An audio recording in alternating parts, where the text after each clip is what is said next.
আজকে তৈরি করে দেখাচ্ছি কাঁচা আমের ঝুরি আচার। আচার তৈরি করার সময় অনেক বেশি তেল ব্যবহার করে থাকি, তবে আজকে আমের ঝুরি আচার তৈরি করতে এখানে আমি কোনো ধরনের তেল ব্যবহার করব না। এই আচার তৈরি করার পর রোদে দিতে হবে না।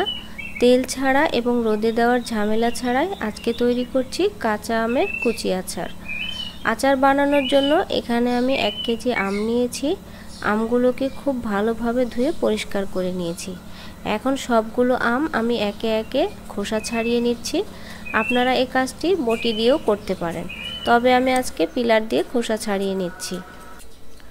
আমের খোসা ছাড়ানোর পরে আমগুলোকে আরও একবার ধুয়ে নিয়েছি। এখন এগুলোকে কুচি করে কেটে নেব। আজকে আম কুচি করার জন্য আমি গ্রেটার ব্যবহার করেছি। গ্রেটারের যে বড় ছিদ্র আছে, এই ছিদ্র দিয়ে আমি সবগুলো আম কুচি করে কেটে নিচ্ছি। সেম কাজ আপনারা বটি কিংবা চাকু দিয়েও করতে পারেন। কুচি করার সময় আমটাকে আমি লম্বালম্বি নিয়েছি, তাহলে কুচিগুলো সুন্দর লম্বা লম্বা হবে। আর লম্বা কুচি হলে আমের যে আচার হবে, আচারগুলো দেখতে খুব সুন্দর লাগবে। দেখতে কত সুন্দর হয়েছে। এভাবে সবগুলো আম আমি একবারে কুচি করে নিয়েছি। এবার এর মধ্যে দিয়ে দিচ্ছি 1.5 কাপ চিনি। চিনির পরিমাণটা আম কতটুকু মিষ্টি বা আপনারা কতটুকু মিষ্টি খেতে চাচ্ছেন সেটা আপনারা স্বাদ বুঝে কম বা বেশি করে নেবেন। এবার এই চিনিগুলোকে আমের সঙ্গে ভালোভাবে মিশিয়ে নিচ্ছি। মিশিয়ে নেওয়া হয়ে গেলে এটাকে আধা ঘন্টার জন্য রেস্টে রেখে দেব। আচারে দেওয়ার জন্য এখন আমি একটা মশলা তৈরি করে নেব।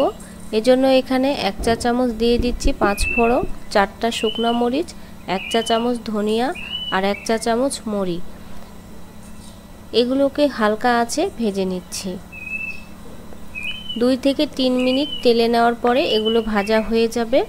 আর ভাজা হয়ে গেলে এগুলোকে আমি গুঁড়ো করে নেব। একদম নিপিস করে গুঁড়ো করব না, একটু আধ ভাঙা করে গুঁড়ো করে নেব। আধা ঘন্টা রেস্টে রেখে দেওয়ার পরে চিনিগুলো গলে পানি ছেড়ে দিয়েছে। এখন চুলায় বসিয়ে দিয়েছি। এর মধ্যে দিয়ে দিচ্ছি 1/2 চা চামচ হলুদের গুঁড়া, 1 চা চামচ মরিচের গুঁড়া আর দিয়ে দিচ্ছি 1/2 চা চামচ লবণ।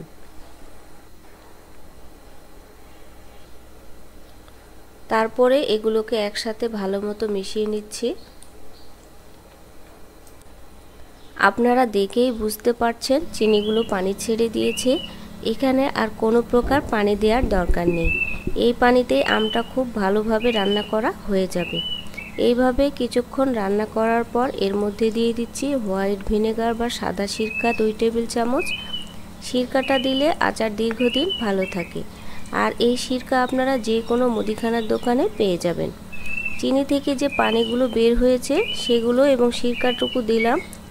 এটা শুকিয়ে আসা পর্যন্ত আমগুলো রান্না করে নিতে হবে।